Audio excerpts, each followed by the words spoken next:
I was born in Bethlehem, Pennsylvania, the third son of 5 and the fourth child of 6 to John and Alice DiMeglio. Big family, good times. These were the first athletes I played with and against. It didn't take long to realize that I loved sports, playing them, watching them, and later on reading about them and writing about them. We moved to Mankato the summer I turned 7 when my father got a teaching job at Mankato State. My mom and dad were always taking us to and then watching our games. At least one or the other was there, always. After high school with Pop for long trips while he did baseball research. One took us from Mankato to Miami and many points in between, where we interviewed former major league players and umpires and executives. Day after day we talked with the likes of Johnny Vandermeer, the only pitcher to throw back-to-back no-hitters, Enos Slaughter, Phil Rizzuto, Johnny Pesky, Al Kaline, Ted Williams, and so many others. Yet even then I didn't really grasp that I could make a living as a sports reporter. After graduating high school, I worked as a manager of a former pizza establishment here in town. When that job came to an abrupt end, my father basically kicked my tail up to Mankato State. MSU became my second home. My father was the most important person on campus with his guidance, his intelligence, his encouragement, and yes, his criticism. I learned from him in the classroom, his office, on all the walks and drives we took to and from campus. The second most important person I met was Ellen Merja. I liked E from the outset, and not just because she knew the mass communication world as well as anyone. I liked that what you see with E is what you get. She too was quick with encouragement and sometimes just as quick with a critique.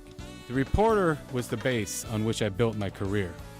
It really wasn't until I started working at the Reporter that I realized I could make a career by putting pen to paper or fingers to keyboard. I covered most every sport here on campus, especially the hockey and baseball teams. With Don Brose and Dean Boyer as the coaches, it wasn't hard to cover either team. An ad in the LA Times led to my job at the Indio Daily News, a 10,000 circulation newspaper, which would later merge with the 40,000 circulation newspaper, the Desert Sun in the Coachella Valley. While I was a sports prep writer, I also was able to cover the Hope, the Dinosaur Golf Tournament, a seniors golf tournament, skins games, spring training baseball with the Angels, one of the top professional tennis tournaments in the world, and the NFL's Fastest Man. So I was able to interview Tiger Woods when he was 17 years old, Lee Trevino, Jan Stevenson, Dinah Shore, Boris Becker, Andre Agassi, Ryan Sandberg, Steffi Graf, and so many others. In 2006, after covering 2 World Series and 2 Super Bowls, I became the golf writer, and I was back to interviewing Tiger Woods once again. I know how fortunate I am to be doing what I'm doing. I know my subject matter. I love my subject matter. I cover those who are the best in their profession, and it still is a charge to know that what I write could be read by a couple million people each day.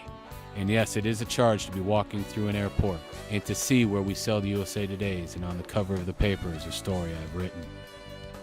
I always feel good when I drive by the campus every summer and remember those years back when. I am honored to receive this award tonight, and just as importantly, when you honor me, you honor my father and you honor my mother. I stand here because of them, and I stand here because of this university. Thank you very much.